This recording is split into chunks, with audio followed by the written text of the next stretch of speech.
you ever wondered what it takes to build and restore a house? Do you want to work alongside the pros? From carpentry to plumbing, landscaping, and masonry, we'll show you the tricks of the trades on This Old House Trade School, sponsored by Home Advisor. Our new family room addition has a completely different feel than the rest of the house. While the original part of the house is sort of squat with low ceilings, in here we are talking about a lot of open space.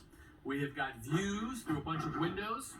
We're going to have a modern gas fireplace slide right in here. But most distinctly, I think it's the 15-foot cathedral ceilings that jump out at you. Now, Tommy, you framed these up pretty quickly after all the sidewalls went on, and I guess it all starts with this big beam that you put in. Well, that ridge beam is actually carrying this roof, and it's also keeping the walls from bowing out. Okay. But that ridge is resting on this structural post right here, and it also continues on top of the old roof. So that's called an overframe. Right. Very similar to what we did in the front of the house. Okay, so now this is the back of the house. This is where we are in this addition right here. This is the new roof, and the beam you're seeing runs right along here. Right, that's the ridge, and you notice how it travels up on top of this roof. It just sits right there, and that's actually what I'm looking at in this corner here. Right, if you look up here, you can see that this post is carrying the ridge, but the center section travels right through and carries the rafters that are sitting on top of the old roof. Okay, so that's how it's built, but let's talk about the effect, and we can see that if we start taking this model apart. There goes the roof. I'll take off the second floor. Okay, so now you can really see inside what we have. We are standing in this little addition right here. These collar ties are not in. You gonna add these? Well, these are strictly cosmetic, so we're gonna try to find some old beams and insert them. And you'll be looking right through to the kitchen because we got a wall coming down. Right, well, this is the old outside wall right here that's still existing, and we're gonna take that wall down. So that's gonna have a big effect when this whole space goes away. What of this wall stays and what of it goes? Well, obviously, everything above this LVL stays. These 2x, all right, that make up the wall are actually supported now by this new LVL. And obviously, your new post right here stays because you just added that. Right. So we're talking about removing the windows, getting rid of the wallboard, and these 2x. Yep. It's going to make a huge difference, right? And we're also going to end up opening up the kitchen to a new pantry, and the homeowners are going to love this space. They got a window in it. They're going to have cabinets and countertops for all the storage of the dry goods. Great space. Yeah. So, ready to go. Can we take us down? Not so fast, Sonny. I ran into a problem yesterday that I discovered when we opened up a wall in the kitchen. We have to deal with it now. What's that? Well, you know that this old part of the house right here is actually a post and beam frame. Right. Which means there's vertical posts that run up, and they carry the horizontal beams right here. And these beams carry all the weight. That's right. Now, what you don't want to do is cut those beams. What do we have right here? Oh, plumbing stack, and they cut right through this thing. Right through, right off. There's nothing there. So somebody, well, not somebody, a plumber obviously made way for the plumbing stack. And that's why this beam is sagged down. And let me guess, because the stack goes all the way down. There's another beam in the basement right there. Let me show you what he did down there. All right, over here, Kevin. See this right here? This is our pipe that comes down from above. Unbelievable. Now look what we have here. I have an 8x8 beam. No, you don't. You got a fraction of that. They cut it. They drilled a big hole in it. I've got about 1.5 inches of beam left. Look at the crack in the beam. How do the plumbers get away with this stuff? So now this has got to be fixed too. This absolutely has to be fixed. All right, the guys have set up the jack, and now we're going to jack up the beam. But I only want to jack it up about 1/4 to 1/2 inch because I don't want to do any damage to the rooms above. Right, so we got finished plaster on the second floor. We got to keep intact and such. Exactly. So the first thing I want to do is take a measurement from our footing up to our beam to see what we're going to start with. It's 69.5 inches. All right, guys, start the jack. What I want to do is I want to see if I can get this beam even with this beam. See that space closing up right there? Yeah, it's moving slightly. Bring it right up. All right, that's even right there. All right, now the next thing I want to do is get a length for our new alley. Move my tape measure on top of the plate so I can deduct for those. All right, 69 and 11/16. All right, now I'll take that measurement and transfer it to the column. So we got a lolly here, so we got steel filled with cement. That's right. And what we're going to do is we're going to cut the steel using a pipe cutter. A pipe cutter. Line up the wheel with my mark. Tell me when to tighten it. And give it a little bit of tension. A little tighten. Okay, now I just start turning it. around. Chris has got to hold it with the pipe wrench. Spinning it around every time. Give it a little turn. Half turn every time it comes around. Now what's going to happen is, when we get through this, it's going to snap the concrete. Oh, there it goes. There it is. Give it another twirl. There you go. Look at that. All right. Coming up next, All right, this problem is solved. Hopefully, we won't find any other structural problems to deal with. but first, here's a tip. Builders must be aware of water tables when working on a house's foundation. The water table indicates the level at which the soil is saturated with water. The water table separates the groundwater zone that lies below it from the zone of aeration that lies above it. How far underground the water table lies depends on many factors, including topography, geology, weather, and land use. Trade School, part of one magnificent morning on the CW. All right, I've already attached the plate to our beam up top. Now what do we want to do? Hold the lally column against the plate at the top. Slide the other plate on the bottom under the lally. Now what we have to do is slide it in. Okay, put a 2x against it and then tap that in gently with a sledgehammer. Right? Yeah, nice and easy. Nice and easy. Tap it in. So Tom, it looks like you did a little work on the floor down here. Right, we actually cut a hole in the floor right under where the lally column's gonna go and poured a new footing. How are we looking there? It's pretty good that way. Now let me check it this way. And it's good that way. Okay, now we can take this jacking post out of here. Grab that with him, Joe. Okay, good. All right. Now our damaged beam is supported by this lally column. Certainly is. And then on the other side of our plumber's hole here? Well, on the other side, we have no problem. We have the foundation holding it. So we're all set there. All right, upstairs we go. Okay. All right, now the fix up here is pretty much what the same we did down in the basement. We got to put a post on each side of the cut. Only this time we're not going to use a lally column. We're going to build our post using 2x6s. Okay. Now I could put a post right here, but this is the middle of the wall in the kitchen. There's going to be a big range here and there's going to be a hood. We need to vent that hood to the outside. So what we're going to do is we're going to run an 8-inch round duct pipe down here and into the basement and then outside to vent our hood. So you're just gonna move your post over one bay? We're going to move it over one bay. All right, and this guy will get in right here, and this is right over the corner of that foundation. There you go. All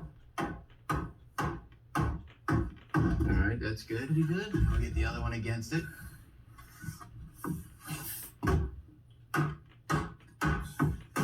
Make it flush with the other one. That's good. Now we'll just nail those two together.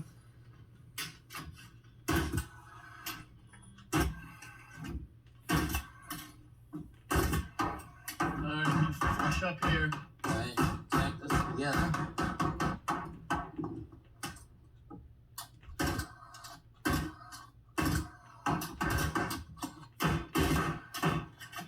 Okay. All right, this problem is solved once we get that nailed off. Hopefully, we won't find any other structural problems to deal with. Yeah, why don't you keep the plumbers away from this, huh? Oh, don't worry.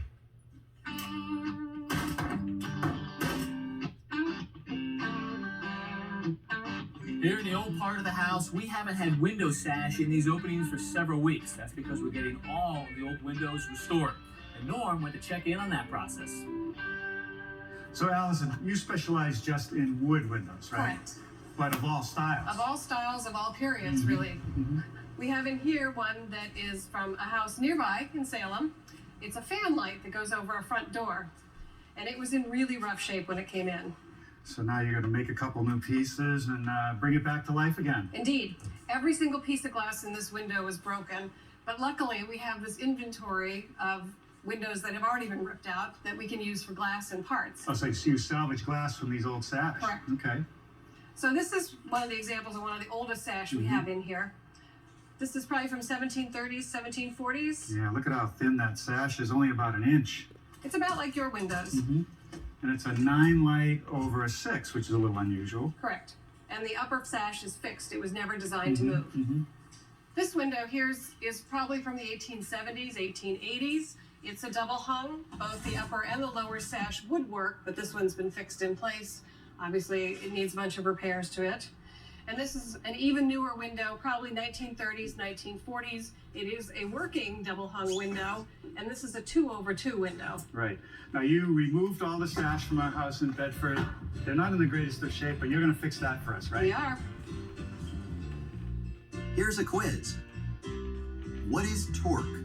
A, the power of an engine. B, the strength or energy attributed to a physical movement. C, a measure of how much a force acting on an object causes that object to rotate. Or D, to become bent or twisted out of shape.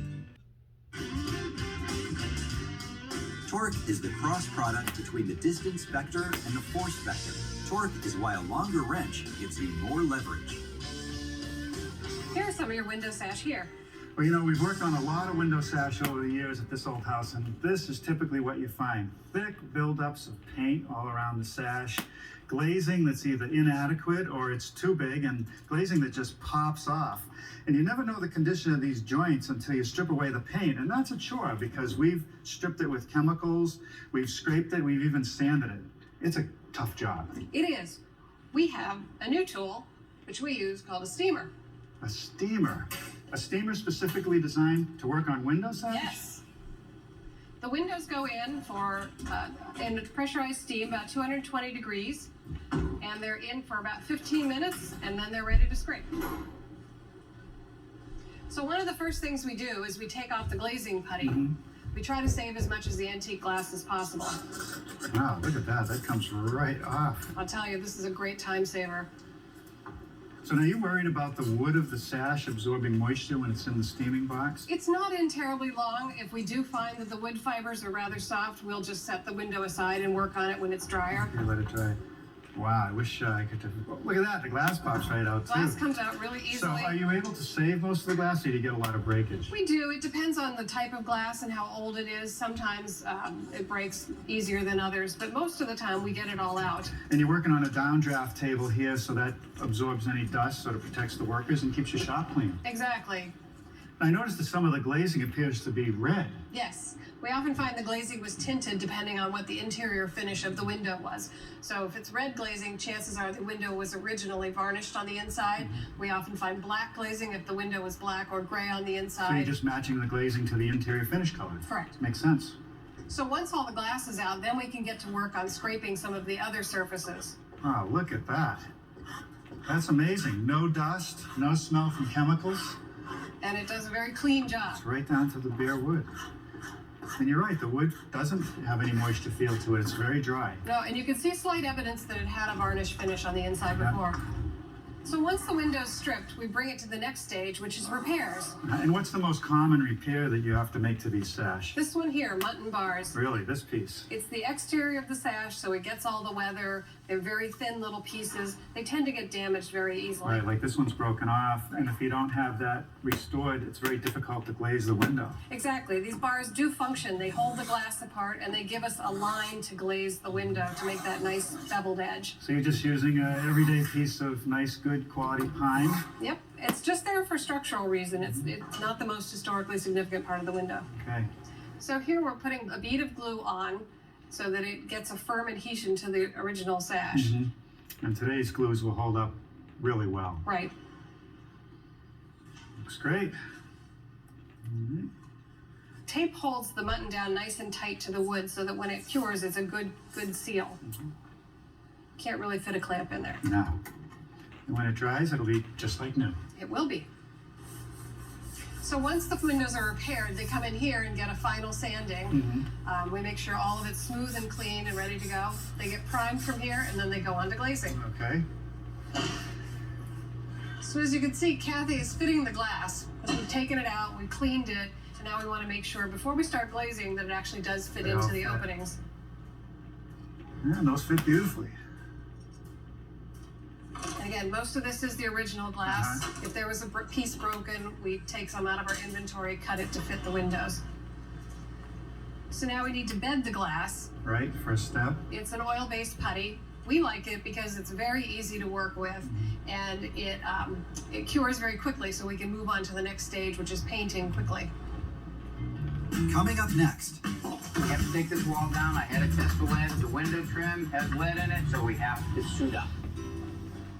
But first, here's a tip. When installing cabinet hardware, it is important to be accurate and consistent. The positioning of knobs and pulls is a matter of personal preference. You can use putty to try knobs in several positions before installing. Once you decide on the location, you can install the hardware using a combination square and ruler. There are also several types of jigs that will help you align the hardware properly. The putty is all in. We're going to put the glass onto the bedding.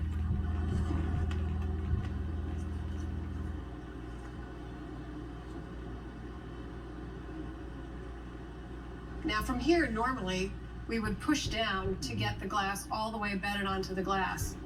But we have a slightly different way of bedding our glass here. We're using a palm sander with no sandpaper on it. We put a piece of cloth on to protect the glass and let the vibration of the sander push the putty away from the glass.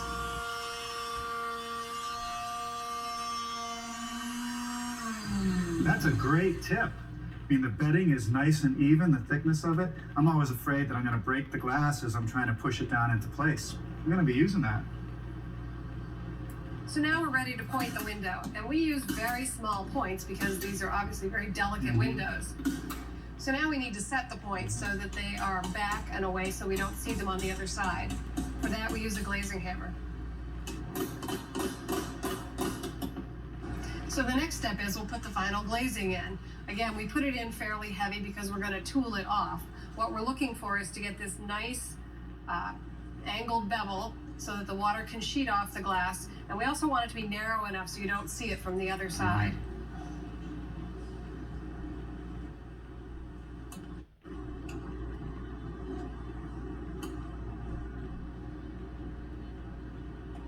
Very nice work, Kathy. You make it look so easy. Thanks, Mom. So once we're done glazing, you can see there's a lot of fingerprints and oil on the glass. We use whiting to clean it off. And what's whiting? Whiting is calcium carbonate or